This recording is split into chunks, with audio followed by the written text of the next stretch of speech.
Hi everyone, hello, it's Miss Kendra from Learn and Play Montessori School. It's wonderful to see you again. Today is August 4th, 2020, and on our Facebook Lives, we did some awesome drawings with Mr. Steve. And he's back here to do some more drawing with us. Awesome, right? Hi, Mr. Steve. Hi, Miss Kendra. How are you today? I'm fantastic. Thank you. What are we going to be doing today? Today, we're going to be drawing a sphere. A sphere. A sphere. A sphere. Let's go do that. Let's go do that. Now, to draw a sphere, we're just going to start off with a circle.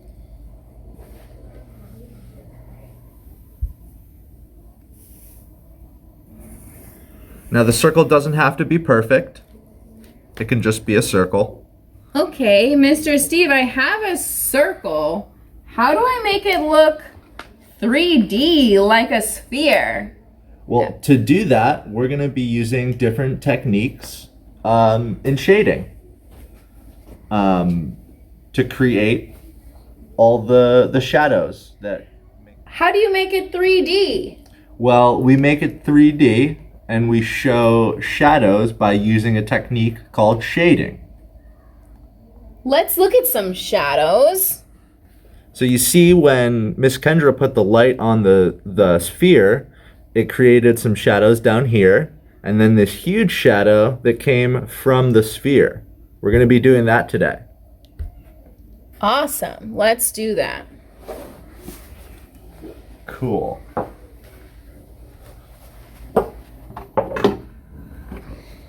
So we have our circle, and to create the shadows, we're going to be using two different techniques.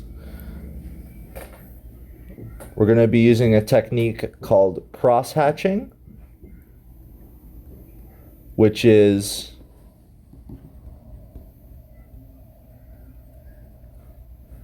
where you draw straight lines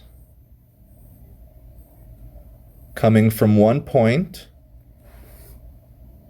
and you cross them with other lines, creating a different texture. So over here I didn't do any of the cross hatching. Over here I did, and it goes from dark to light. We're going to be using another technique just called hatching, where it's just lines that are darker in one area and they progressively get lighter. You do that by doing a lighter touch or a heavier touch using your pencil. Wow. And that's hatching.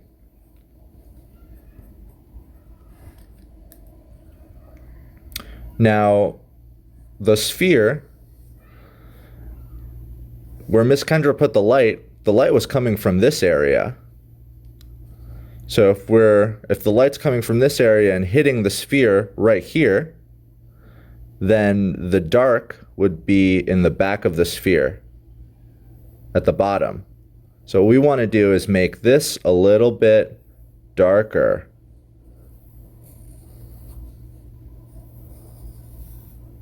You can see that the lines are just thicker over here than this thin line over here on the other side of the sphere. Now from there, we're going to do some cross-hatching and just draw some lines so that we're creating darker areas where the shadow would be. And the lines don't have to be perfect, but they do have to be darker from one point to the middle where the light is. If we want it to be darker, do we need more lines or less lines? Well, we need more lines. We need more lines at the point of the where the shadow is.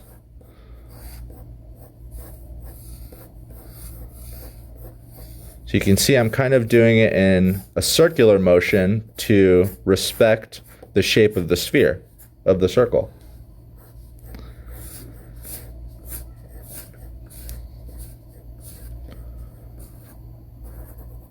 Now we can go a little bit more in depth and use our hatching technique to fill in some of the darker areas. Remember, it's dark to light.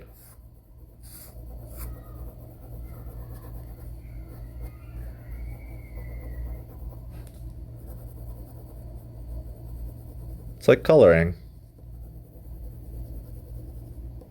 But fancy.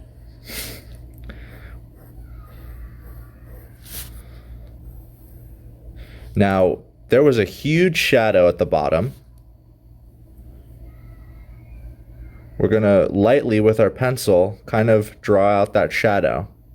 So the shadow's not going to be just another circle? It's going to be a stretched out circle. It's going to be an oval because the light is coming and hitting the object.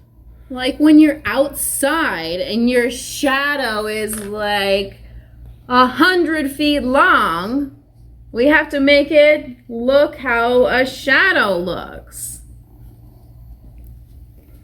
Now we're going to use the same technique as we used within the sphere. We're going to do some cross hatching.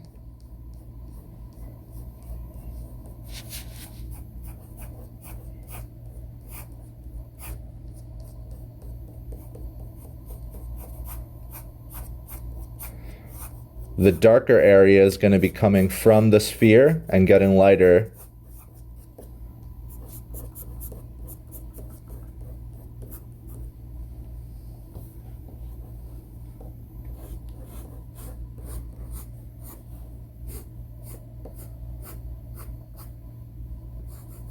I'm going to put a floor behind my sphere to show that it's on a surface.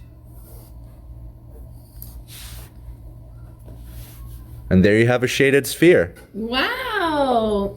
Mr. Steve, that's so cool. I really like that. How did it go, you guys? This one is mine. I think I'm gonna keep practicing so that I can get a better and better looking sphere. All right, you guys, that was so awesome.